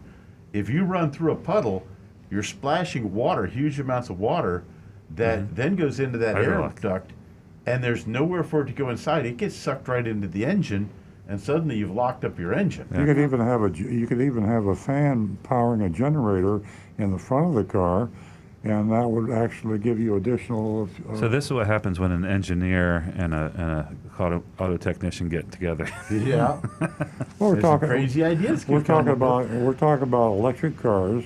So now you have used the wind power to power the generator to charge your battery. I mean, makes all the sense in the world. I think I'm going to patent that. Don't tell anybody I said that. Search it for it on Amazon first, though. Yeah. Boy, how many times? Right. How many times through the years, Earl, have we said we're going to patent that, or you've said to me, you had to patent that? Yeah. You know, all the time. And here it is right now. It's very real. It's out there, and you can purchase it. Rick, I have a question for you. It's about oil. What if I never changed?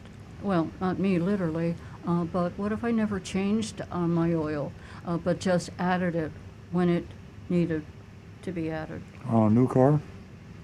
I've seen a lot of people have thought that was an idea, that a car would simply begin to burn the oil, and eventually they just could keep adding oil, and it would be fine.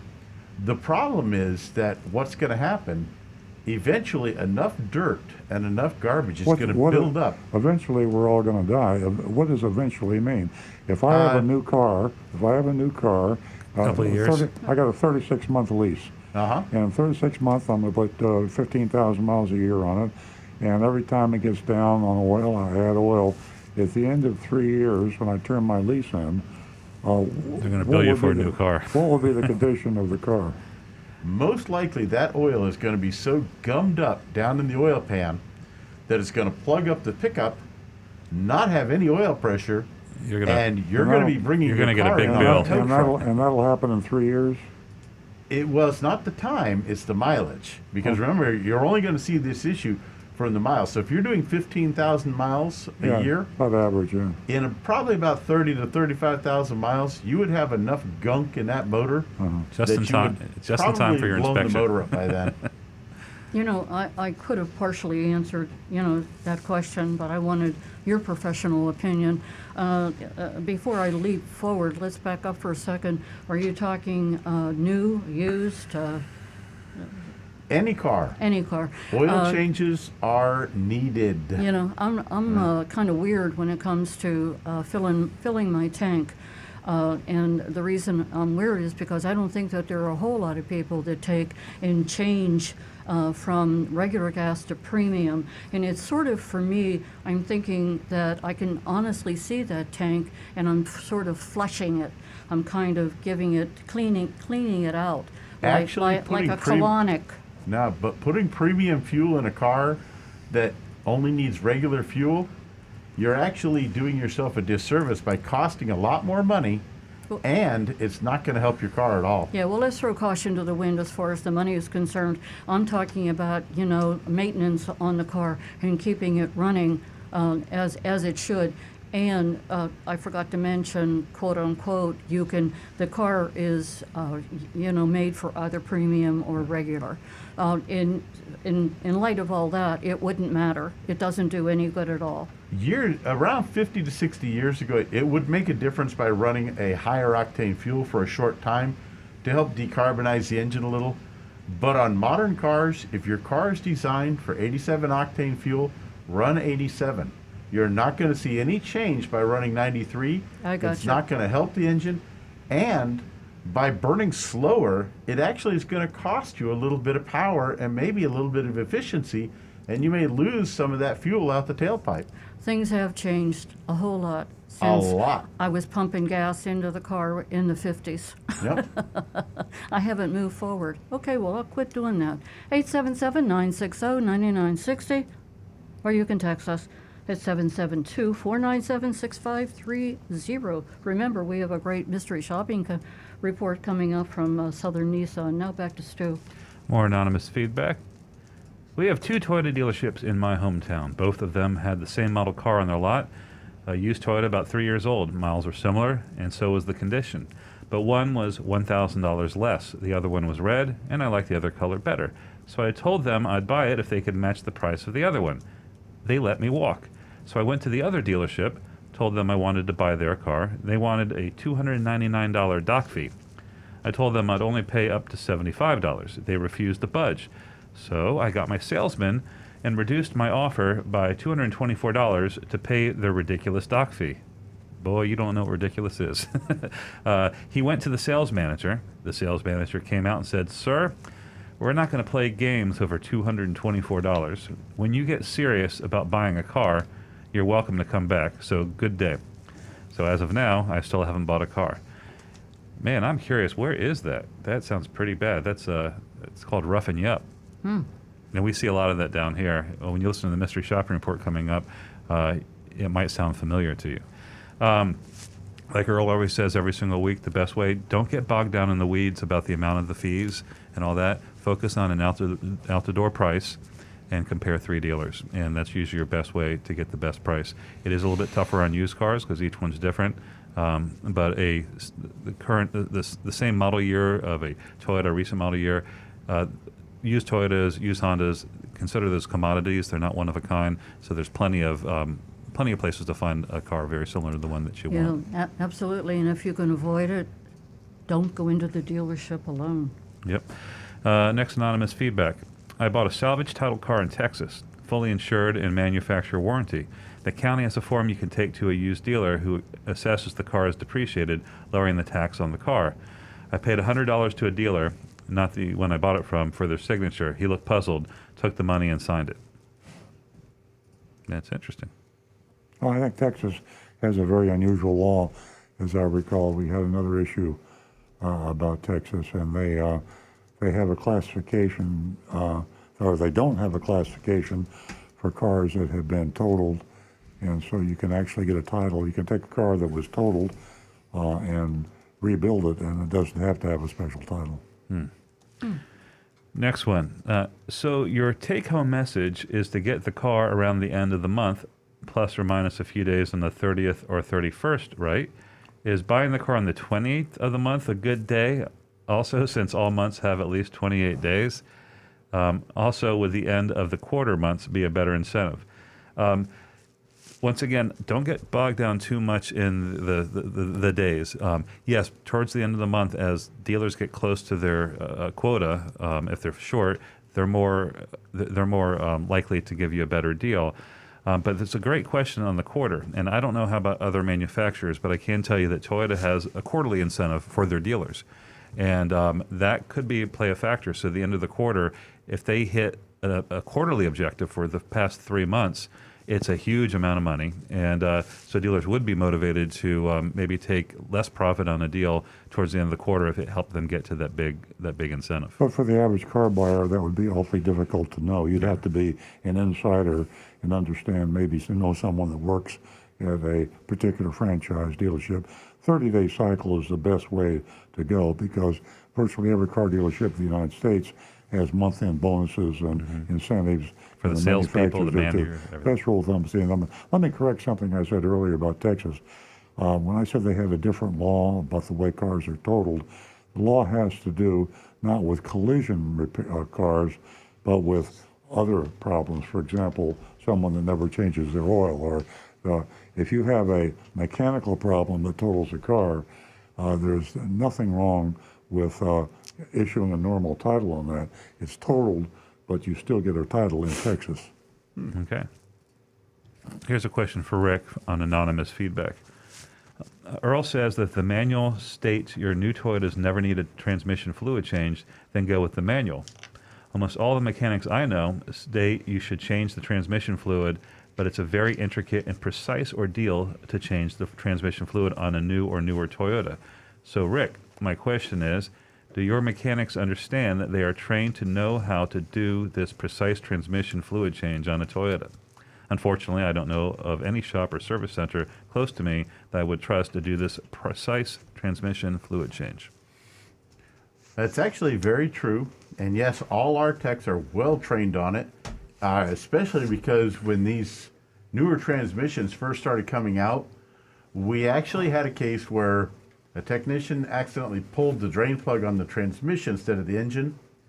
And we had to be extremely careful to get it perfect because he didn't, and the transmission wound up blowing up. We had to replace it under warranty. So there are issues like that. You have to be How can it very be careful. replaced under warranty if it was dealer error? Oops, I probably shouldn't have mentioned that part. Well, we kind of worked it through. But truth be told, we are trained properly. And I will tell you one fact.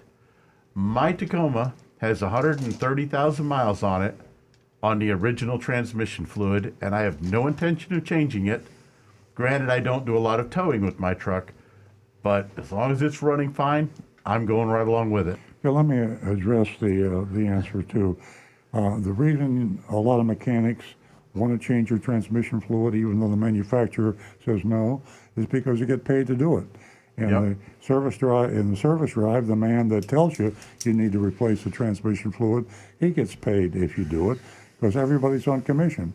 So you got a commissioned service salesman, you have a commissioned mechanic, and you have a commissioned service manager telling you you need to change your oil. The manufacturer knows better than they do. They built the car. They designed it, they built it, and it's their reputation on the line if it doesn't last. So believe the manufacturer, don't believe the dealer. Earl, I have a question for you. In your experience, how often does that happen today? Commonly, unfortunately, because the cars today are far more reliable. They need less maintenance, they need less repair, and the service departments of the world, independent and dealerships, are suffering. They're struggling to make profits, and I would venture to say the amount of maintenance and repairs is less than 10% of what it was 20 years ago. Yep. And our commission plans, our sales plans, our compensation plans are designed the way they were 20 years ago. Now, in order to sell enough service of the service drive and for mechanics to have enough cars to fix, they have to do more than what the manufacturer recommends. And they come up with a dealer recommended list, and I say ignore it, go with the manufacturer. So you're saying that this tactic still exists? Yeah, it's out of necessity because service departments need to make a profit. Dealers need to make a profit, and the only way to do that is to sell you more than you really need. Mm-hmm. I understand. I think that we're, I'll use the word all, in a moment of desperation to fulfill our quotas, no matter what the cost is to the customer. So, ladies and gentlemen, keep your eyes open. Knowledge is power. Keep an eye on every aspect of the auto industry. Now back to Stu.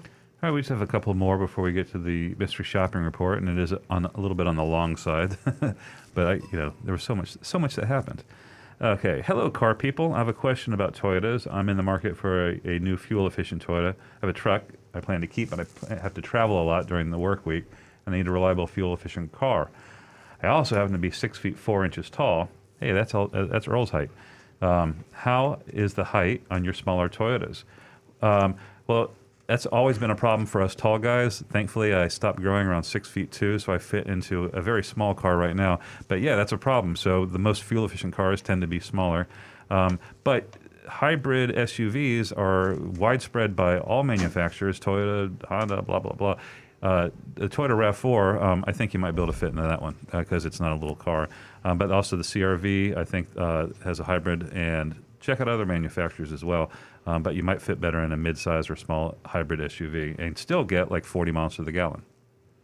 Earl, what vehicle would you say would be most accommodating to you and your height? Whether it was yesterday, last week, last year. The bigger the car, the better. I like big cars. They're more comfortable. Yeah. Are you comfortable in the Avalon? Yeah, I am. Yeah, but I'm more comfortable than a Lexus. Yep. Yeah, that's a good. Thanks for bringing that up because there is a hybrid Avalon, and that's a big guy can fit in that for sure. Yeah, I think the auto industry has caught on, and they're really taking the comfort of the consumer into consideration a whole lot more than they ever did before. And I'm talking about that front seat. You don't realize how much time you spend in that front seat, or maybe a person's height or weight. Rick has a question. This is just kind of just a thought of my own. The first generation Scion XB was the TARDIS of cars. And yeah, my geek is coming out again. They were bigger on the inside than they were on the outside. You literally, Earl could sit in a Scion XB and he'd still have 4 or 5 inches of clearance above his head. Yeah. For some reason, they made that car to where a tall guy, a big guy could sit comfortably.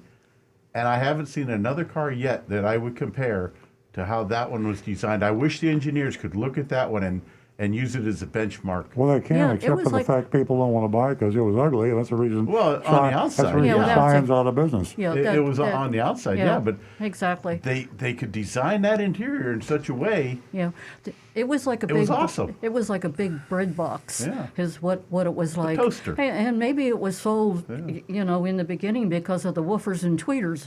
I mean, they had such a sound system. It really attracted the younger. Yeah. Generation. Okay, I digress. The last one, it says, whatever happened, I lost my spot, whatever happened to the old new car smell? Go to a CarMax on a hot day and open the door. It makes you want to gag, especially with leather upholstery. By trying to hide the smell, they make it worse. And we talked about that last week too. When you try to mask a smell, it doesn't work and it does smell worse. I don't get the new car smell thing. I know that it's a nostalgic thing for people. You're smelling a lot of chemicals and solvents and all that. It can't be good for you. But well, you don't smell with your nose. You smell with your mind. Yeah, you're right. And so when cars were first built, they smelled like new cars. Yeah. And it was a dangerous odor. Actually, they proved the new car smell is actually toxic. Yeah. But people bought a new car and they identified with new cars and the smell. And so new car smell became the in thing. And it really doesn't smell very good. But if you think it smells good, your brain smells it, not your mind. Oh, I know. Not your nose. My wife's from Georgia. Every New Year's Day, she cooks a bunch of collard greens, and our house smells like a fart. You can say that on the air, right? You can say fart. And but it is a heartwarming, nostalgic smell for me. Mm-hmm. And we're caught up. Okay. Okay, guys. To all our listeners and our texters, everybody, you're a big part of the Mystery Shopping Report. Yes, you definitely are. So be part of the rating system because we are going to the mystery shop, and that's of Southern Nissan. Okay. Sutherland Nissan. We investigated Sutherland Nissan back in May of last year. They earned a D minus, for a host of bad behavior, a bait and switch ad, maskless employees, and that was during the very first big wave of the COVID pandemic, and a big fat $3,000 phony Monroney, dealer addendums. Everybody's doing it, but that's a big one. That's a real big one. Sutherland's grade places them in the bottom half of a not-so-distinguished group of Nissan dealers on our good dealer, bad dealer list. This isn't good. Nissan dealers, as we discussed, are probably the worst behaved dealers we mystery shop. They are definitely. That said, Sutherland has an interesting story. Sutherland Nissan in Fort Pierce, Florida, is owned by George Sutherland and a partner, a man named, believe it or not, U.S. Marine. His father really had a sense of humor, didn't he? And they probably came up with a middle name to make it fit the U.S. Marine. Together, they own a small group of dealerships, all in Florida. U.S. Marine's full name, Ulrich Stanley Marine. You know, who, Ulrich. I guess Hey, I'd want to be called U.S. Marine if my first name were Ulrich. Ulrich. Yeah, Ulrich. Anyway, Very Teutonic. he has a hell of a story. He began his career as a bartender with a dream of owning a car dealership. According to Florida Weekly, U.S. Ulrich was recruited into car sales while working in a restaurant in Tampa, and quickly rose through the ranks and began running his own stores. That's very cool. I mean, say what you will about his dealerships. I don't know. We'll find out at the end of the mystery shopping report. But you got to admit, that's what I call a rags to riches story. Yeah. Bartender to owner of a string of dealerships. U.S. Marine was just 28 when he met Mr. Sutherland and began their partnership. Wow. This time around, there was another Sutherland online ad that grabbed our attention. The offer was what is known as a BOGO, which is an acronym for buy one, get one. I never heard BOGO. Stu did. Oh, they're common. Yeah, common, yeah. BOGOs are quite common in fast food restaurants and supermarkets for low-cost items like French fries and pints of Ben & Jerry ice cream. A BOGO offer from a car dealer for new Nissans raises a little healthy level of suspicion. Okay, I'll show you the ad. You're putting that on the screen. Here's the, here's what the ad looked like. BOGO. I guess everybody knew what a BOGO was but me. If I saw that ad, I'd say, BOGO? BOGO is back. Who's he? Is he a clown? No, that's Bozo. Anyway. So, according to the ad, if you buy a new mid-size Nissan Altima, you'll get for free a new compact Nissan Sentra. Unbelievable. No, literally. I didn't believe Unbelievable. The one line of teensy tiny print that catches this. Based on a 2019, now we're talking 2019, folks. This is 2021, in case you dozed off. 2021, they're selling 2019 Nissan Altima, and then if you lease a 2019 Nissan, Purchase. Oh yeah, You buy the Altima and they give you a 24-month lease. 24-month lease, yeah, okay. They give you the 24-month, and that's on the Sentra? Yeah, that's Yeah. The small car. Yeah. My first thought was, wow, they still have 2019 models on the lot, and we checked and they had just one. When I read this, I had a flashback. That was a common trick a while back, and I think they stopped. A lot of dealers stopped doing it because it was just too egregious. You know, excuse me for interrupting you, but whenever I first read the mystery shopping report and I saw BOGO, the first thing that I thought of, Payless shoes. I mean, maybe I'm showing my age, but I believe that that's where that all started. And I was really glad that Stu had put in the mystery shopping report the acronym buy one, get one. So anyway, my thoughts. Back to the recovering car dealer. So my second thought, well, this is an eye-catching, very compelling bait and switch ad that must be investigated, and that's what we did. So we called Agent Lightning. Here's the report, speaking in the first person, as if I were the shopper. As soon as I received my orders, I headed to Sutherland's Nissan's website, NissanFortPierce.com, to find the ad to see if there were any more disclosures. If you're listening to this, go to NissanFortPierce.com, take a look, and you can see it on your computer or your smartphone and see exactly what we're talking about. It's probably still up, I believe. It is. Yeah. There were none. This was a form I could fill out to get more info on the offer, so I submitted a request using my husband's name. I received a reply from Megan, a retail sales specialist, and she basically said, came back pretty quick, I think. Hello, Frank. Thank you for your inquiry on the BOGO sale. This offer from Nissan has been very popular since it was released. And see, from Nissan, remember that. It's been very popular since it was released, and everyone who gets it loves it. This is where you buy a vehicle such as an Altima or a Rogue, and you get a brand new Sentra for free. Yes, for free. And remember, she's repeating this. This is a 2-year lease at no cost to you, and at the end of the lease, you're going to either turn the vehicle in or buy it out of the lease and finance the remainder. Did you have an idea on what vehicle you were hoping to get into? Warm regards, Megan Meyer, Retail Sales Specialist. Now, I may be confused, but if someone says they're giving me something for free, I assume I won't have to give it back in 2 years. Well, I would think everybody would agree with that. I also noticed that the email claims that the offer is from Nissan, which implies this is a manufacturer, national factory offer, they're not lends credibility. However, I checked, no other Nissan dealers are offering a BOGO, and manufacturers don't do that. So this is blatant. This is not true. This is an untrue statement. Yes. It's a lie. Nissan is not making this offer. But it is a rule of thumb. If you see a manufacturer advertise 0%, it's real. Or 0.5% or 1% financing, it's real. If a dealer advertises 1%, he's lying. So that's the reason they use the manufacturer to whitewash the fact that they were misrepresenting something. I also noticed the misspelled Sentra, which, that's a typo. I don't worry about that. Clearly, this email was designed to diffuse some of the anticipated anger this ad will cause with Sutherland's customers. I didn't reply to it. Instead, I headed right up to Fort Pierce to continue my investigation.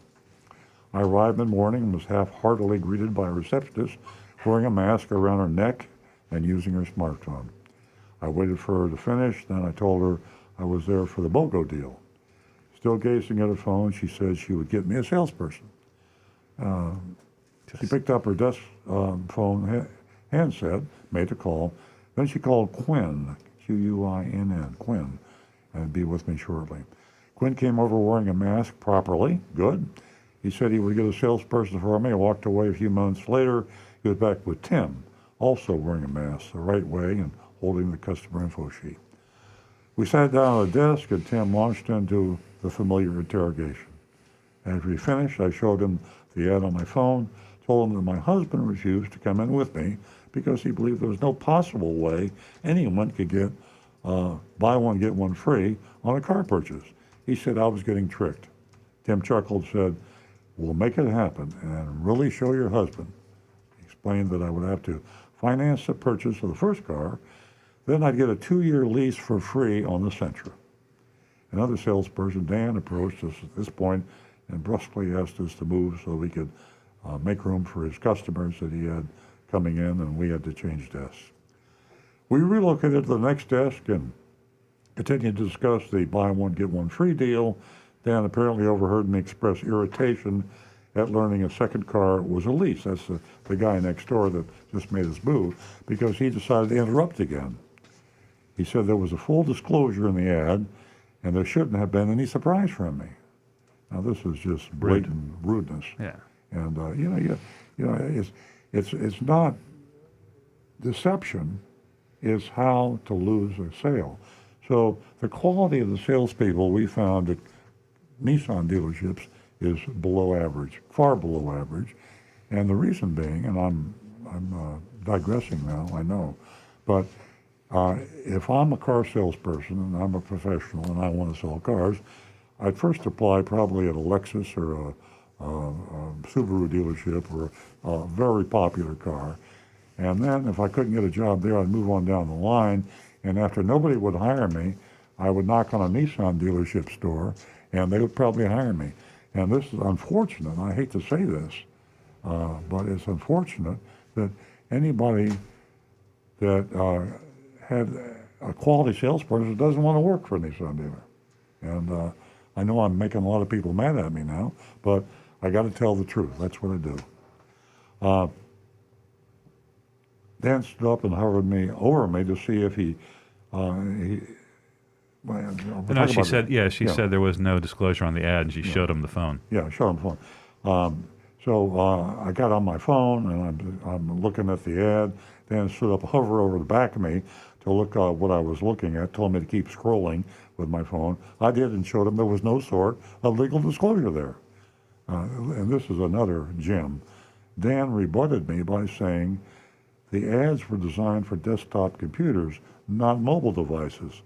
If I'd had a real computer, I would have seen the full legal disclosure. And the fact of the matter is, Dan's not only stupid and crooked, he's behind the times, because cell phones are far more used now by consumers than PCs. I can tell you right now, it's 70% mobile. The people that visit our website, and that's industry-wide. Exactly. So Dan's a moron. We design them for mobile. Well, it's We not, do, because they won't, if it's not designed for mobile, then anyway. It's not Dan's fault. He's been living under a rock, so he has to move. That's right. I returned my attention to Tim, asked me to follow him outside to see the inventory. We found a new 2021 Nissan Altima. They couldn't find the 2019, I guess, because it wasn't there, with an MSRP of $28,960. There was also an addendum stuck right next to the Moroni label. When I say addendum, it was a doozy.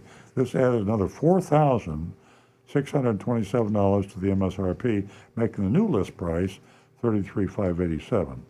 Tim left to get a key. I stood by the Altima for 10 minutes. Tim returned with the key. We went on the world's shortest test drive, quick orbit on the block. We returned to the lot, and Jim asked if this was the car I wanted. I said, it was, but I wanted to see the buy one, get one free car, the Sentra.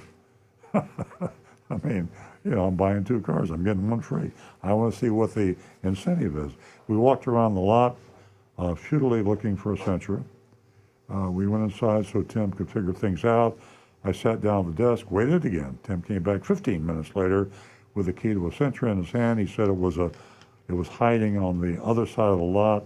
We went outside to take a look. It was a 2020 model. And I asked if that would work for the offer since 2019 model was specified. He wasn't sure and said he'd find out. We went back in, found a new desk. He asked me to wait while he spoke with the manager to work up the deal. He made a U-turn on his way to see his boss and walked back my way. He asked me to tell him on a scale of 1 to 10 how my credit was. I said it was almost a 10. I have a score in the high 700s. Then he asked if anyone in my family was active military, a recent college grad, or a Nissan owner. These are all the qualifications that nobody can meet that they put in there to keep the price down, the advertised price down, not the real price. He was back in about 5 minutes with a worksheet for the Altima. Top line was $33,955, $368 higher than the dealer list, not the M. Moroni, the dealer list. So that now $49.95 over sticker. A $1,500 rebate came off, making the adjusted price $32,455. Then he added 50, as if that wasn't enough. And now he's going to hit me with $54 for key replacement that I didn't ask for. And then he's got $105 in taxable fees, which, as you know, a taxable fee is a hidden fee, and a $799 dock fee, which is a taxable fee, and it's also a dealer fee. It's a hidden fee. So everything is smoke and mirrors here, folks. My effective selling price was $33,413. You ready for this? You better sit down for this one. $4,453 over MSRP. Now you're starting to understand where they're going to get the money for that 24-month lease. From you. I knew it. Hello. He showed me a grid of payments with varying terms and down payments. And instead of challenging him on the ridiculous price he was charging, I asked him about the buy one, get one free car. He jumped up and said he needed to see his boss. He's back in 30 seconds with Chris. That was fast. Chris had all sorts of attitude and wanted to know what I needed better explained. He wanted to know what he needed to do to make this deal. I said that for starters, I don't know anything about buy one, get one free car, and that Tim didn't have much to tell me. Chris said, honestly, that both cars were in the price Tim presented. He said I would get the details. Oh, this is beautiful. You're going to get the details on the free car, the Altima, when you get into finance. When you get into finance, it's too late. You're signing in. You bought the car. And this is unbelievable that they would not give me the details at this point. I said this would not help me convince my husband the deal is legitimate. I said I needed to run things by him, and right now I had nothing to show him. Chris countered by saying that most people came to the dealership to buy cars. Now, he's getting aggressive. This is bad. He's getting insulting. And most people come to the dealership to buy cars, not gather information to take home, accusing me. He told me to get him on the phone, get the old man on the phone and I'll explain things to him. He didn't say old man. That was editorializing. I said my husband was at the meeting all day and not available. I was there doing the legwork so we could determine if this buy one, get one free thing was legitimate. This seemed to anger Chris. Getting angry at a customer. Wow, I tell you. No wonder he couldn't get a job at any other dealership. Who belligerently said, this isn't some rinky-dink Mickey Mouse dealership. We're one of the biggest dealerships around, and we don't know anything that's not legit. I bit my tongue, and Chris took out his phone, showed me his calculator. $8,496 was already on the screen. $8,496 already on the screen. He was prepared. He said the way this works is they'll cut a check to me for $8,496 that I'll sign over to him to cover the 2-year lease. He said all the lease paperwork will be explained financially. I'm going to prepay the lease for 2 years, and I'm going to write a check out for it, and I'm going to give it to him, right? I turned my attention to the worksheet and pointed out the inflated price and the fees. I said I wasn't interested in the dealer install package. Chris was rude. He said the extras were how they were able to do the buy one, get one free deal. Rude but honest. Rude but honest. You're Exactly. paying for it. It's not free, though. That's BS. Then he actually laughed and said, did you really expect to get discounts on a buy one, get one free? I mean, you can't make this stuff up. I said, I've gotten buy one, get one free deals at Publix and used coupons. This wasn't a bad zinger for a nasty man. Chris sarcastically asked if I'd ever bought a car at Publix. You ever bought a car at Publix? Hard to believe. You can't. That's car dealers say that too. Like, well, Kelly Blue Book says my car's worth $10,000. They go, can you buy it from them? You sell it to them. So anyway, you wonder why Nissan stores are doing so badly. I was steaming. I turned him out. Tuned him. I tuned him out. Tuned him out. This went on about how big they were, blah blah blah, and how well they take care of the customers. I took my last shot. I said I needed him to take off the addendum items, otherwise I wasn't going to be doing business with him. He said he couldn't budge one penny. Stood up, reached for the worksheet, although I already had taken a picture of it. Chris grabbed it, put his hand on it, said, it stayed here. He pointed to where it said, for internal use only, which doesn't mean that you can't have a copy of it. I gave him a dirty look, turned around and walked out, and there we are. She called him a pompous ass, too. I didn't put that in the report. Yeah, Thank you, Stu. Nancy would have called him worse, and so would have I. So there we are, and we're getting near the end, so we need to do a vote on this. No, I think Nissan's getting near the end. Yeah, they are. Good point. Okay, who wants to go first? I'll go first. I have no reservations or qualms about failing Nissan, Sutherland Nissan, and I hope everybody agrees with me because I can't wait to do the first update of the good dealer, bad dealer list. Fantastic. Any anonymous feedbacks? Yeah, I'm going to see if the grades are coming in. Oh, yeah, here they are. Linda, fat F yet again. That is awful. Bob, F for Sutherland, and a second F, a second BOGO. They get two Fs. One is a BOGO F. Anne Marie gives them an F. Rude, aggressive, and obnoxious. Not unusual, but they've earned an F. And Frank gives them an F too. And and Mark gives them, who's one of our vigilantes, also gives them a BOGO F. Get an F, get another one for free. I like that. That's very funny. I've got Wayne Vate with a gigantic F. Ernesto, he's feeling generous, a D minus. Mark Ryan with an F. Tom Gilliland, F. My own, it's an F. Well, Mrs. Sunrise. Well, I think that Dan is a two-faced politician, and I think that I don't think we can use that word on the air, can we? Politician, is that a dirty word? It's a dirty word. Yeah. I retract the statement. Also, I believe that the dealership is corrupt, and I give them an F for fraudulent. All right. You make the final call. Well, I don't even have to think about it. NF, do not buy a Nissan from Sutherland Nissan on our recommendation. And you've got a couple, more than a couple, 2 or 3 maybe, people that shouldn't be working in any car dealership.